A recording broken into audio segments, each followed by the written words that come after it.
Giờ đây bạn có thể gói hoa xinh như ngoài hàng sau khi xem xong video này. Cùng chuẩn bị nguyên liệu và làm với mình thôi nào.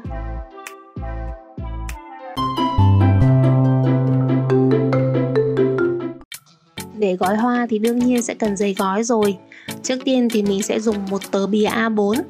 Mình sẽ kẻ một đường và gấp cái tờ giấy A4 này lên trên một chút để cái phần này nó sẽ cứng cáp hơn. Cái phần mà gấp lên trên này lát nữa sẽ là phần để ở bên dưới của bó hoa nha.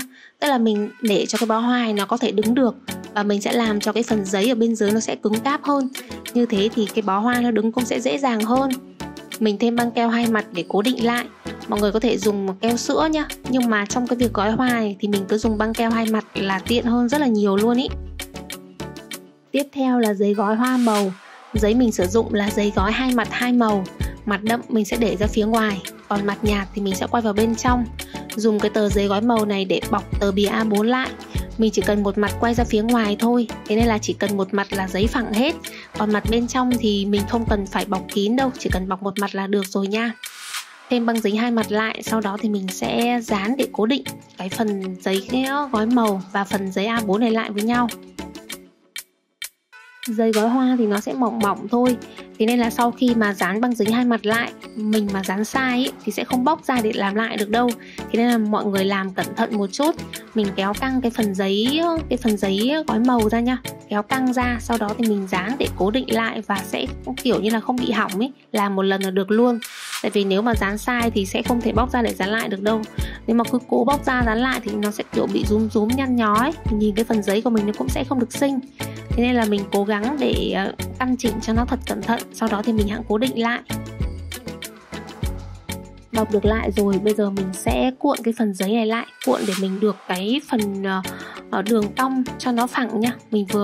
Đây mọi người có thể thấy là mình vừa cuộn mình vừa căn chỉnh những cái chỗ mà kiểu phần giấy bìa nó bị cứng ấy, thì mình sẽ dùng tay mình nắn để cho cái đường cong này nó được tròn đều, nó không bị có chỗ thì cong tròn, chỗ thì kiểu cứng kiểu đường thẳng ấy. Thì mình uốn như thế này để lát nữa mình bó lại nó sẽ dễ hơn. Bây giờ là sẽ dùng giấy rún nha. Mình sử dụng giấy rún màu trắng, tại vì bó hoa này là mình sẽ làm hoa sao màu tím, thì phần giấy gói mình sẽ sử dụng màu tím và màu trắng. Mình gói hoa rất là hay cái kiểu mà, nhất là cái hoa sao này, mình gói theo cái kiểu là theo tông màu ấy. Tức là phần giấy gói và cái phần hoa ở bên trong ấy nó sẽ đi đôi với nhau. Như thế thì mình cảm giác là cái bó hoa của mình nó xinh hơn, nó cùng một tông màu nhìn nó sang xịn mịn hơn ý. Thế nên là ở đây mình vẫn sử dụng giấy gói cùng tông màu. Nếu như mà mọi người muốn sử dụng giấy gói màu khác thì mọi người có thể thử nha. Nhưng mà mình thấy cái màu trắng với màu tím này nhìn nó cứ kiểu bị nhẹ nhàng yêu yêu ấy. Mình cũng thêm băng keo hai mặt, sau đó thì sẽ gắn giấy rún lên. Mọi người để ý là vừa rồi mình có gấp cái phần giấy bìa ấy, tức là có một phần giấy bìa gấp lên để nó dày và nó cứng hơn, thì cái phần đấy là ở bên dưới nhá. Còn phần mà mình dán giấy rún là phần ở bên trên. Và mình sẽ dán băng keo hai mặt sát ở phía bên trên của cái phần giấy gói màu này luôn. Dán sát lên bên trên để lát nữa khi mà bó lại thì nhìn cái phần giấy gói màu và cái phần giấy rún này nó sẽ không bị kiểu nhau, không bị rời nhau ra ấy. Nó vẫn sẽ sát vào nhau, nó ăn nhập lại với nhau. Bạn có thể dùng cái dập kim để cố định hai lớp giấy rún lại với nhau. Tức là cái phần giấy rún ấy là mình đang gấp đôi lại, xong rồi mình mới làm cho nó phồng lên. Ở đây là mình không tìm thấy cái dập ghim đâu, thế nên là mình dùng băng keo hai mặt. Tức là mình cứ dán một phần giấy rún trước đã, xong rồi bây giờ mình thêm băng keo để cố định hai lớp giấy rún lại với nhau. Bây giờ là bóc ra xong rồi cố định lại.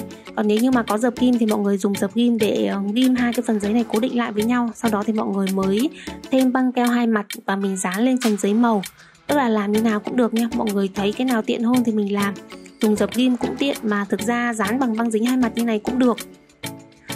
Tiếp theo là mình sẽ thêm băng dính hai mặt để mình dán tròn cái phần giấy bìa màu này lại.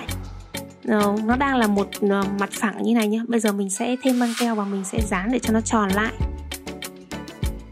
Gói hoa theo kiểu này dễ lắm nha, mà cũng không bị tốn nhiều giấy gói đâu. Mình sẽ gói rất là ít giấy gói thôi. Ví dụ như là giấy gói màu mình cũng chỉ cần có một tờ thôi. Mình cần thêm một tờ bìa và mình sẽ cần thêm một ít cái giấy rún. Ở đây là mình sẽ dùng một cái vỏ chai để làm cái phần cốt bên trong nha. Mình sử dụng cái phần vỏ chai mà có cái phần thắt eo ấy, thì như thế mình làm nó cũng sẽ tiện hơn. Mình sẽ chọn cái phần thắt eo vào cái chỗ tay cầm và mình sẽ dùng tay để mình đẩy cái phần giấy bìa lại, đẩy vào, xong rồi là cái phần trên và phần dưới ở từ chỗ tay cầm trở ra, trở lên và trở xuống ấy, là mình sẽ dùng tay để mình đẩy cái phần giấy phồng ra. Mọi người có thể dùng cái dây chun giống như của mình, hoặc là mọi người dùng băng keo, hoặc là mọi người dùng cái gì đấy để thắt ở giữa lại. Sau đó thì mình sẽ nắn chỉnh để cho cái phần giấy bìa, cho cái phần giấy gói là cái phần bìa này ở bên trên và bên dưới chỗ sát tay cầm nó phồng, nó cứng và nó sẽ đẹp hơn. Mình cứ nắn chỉnh đi cái phần giấy, nó không sợ bị hỏng đâu. Đấy, mọi người thấy nó đang bị xẹt vào bên trong, nhưng mà mình dùng tay để nắn thôi là nó sẽ phồng ra bên ngoài và nhìn nó cũng sẽ khá là xinh rồi. Một lát nữa thì chỉ cần thêm một chiếc nơ vào cái chỗ tay cầm thôi là cái bó hoa của mình nó sẽ rất là xinh xắn. Thì đây chính là cái phần cốt cho bó hoa nha mọi người, siêu dễ luôn ý. Mình sử dụng đất nặn để làm cái phần gắn hoa ở bên trên nha. Đất nặn thì mình sẽ nặn giống như kiểu cái bánh bao ấy mọi người. Ở mặt bên dưới thì phẳng, bên trên thì nó sẽ cong kiểu vòm tròn tròn lên ý. Mình thêm keo sữa vào phần miệng chai nha. Thêm keo sữa thì gắn nó sẽ chắc hơn. Mặc dù cái đất nặn là mình vừa mới dùng, nó vẫn còn ướt thì gắn vào rất là dễ, nhưng mình vẫn muốn thêm keo để gắn chắc hơn. Tương tự như thế thì cái phần sao cũng vậy, mình cũng vẫn sẽ thêm keo sữa để gắn sao. Như thế thì nó sẽ chắc hơn và đẹp hơn. Nhưng mà đầu tiên thì mình sẽ gắn một ít cành kẽm vào ngôi sao đã. Bình thường mình làm hoa sao thì mọi người hay thấy là mình sẽ gắn ở giữa ngôi sao, tức là cái hình ngôi sao ấy thì là có hai mặt giống nhau thì mình sẽ gắn ở cái mặt đấy. Còn bây giờ là mình sẽ gắn cành ở cạnh bên của ngôi sao nha. Hôm nay thay đổi kiểu bó đi một chút, thay đổi cái cách xếp sao một xíu để xem là cái kiểu này có xinh hơn không nha. Sau khi mà đã gắn một ít cành xong thì mình sẽ gắn sao lên trên cái phần đất nặn vừa rồi.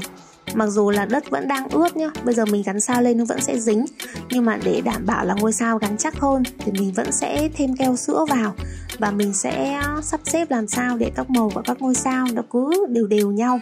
Mọi người cố gắng gắn hết cả ra phần ria, cái phần ria mà giáp giữa phần hoa với cả phần giấy gói, nhìn làm sao để cho nó kín hết, trông nó sẽ xinh hơn.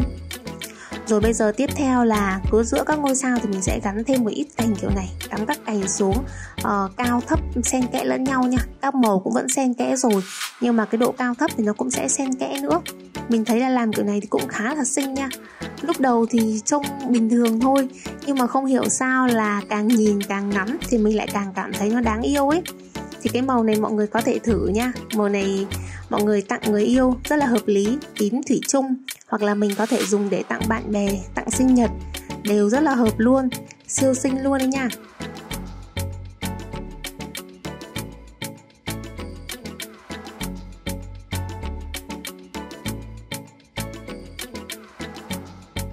Thêm một đoạn duy băng vào và thắt lại là mình đã có ngay một chiếc nơ xinh xắn rồi.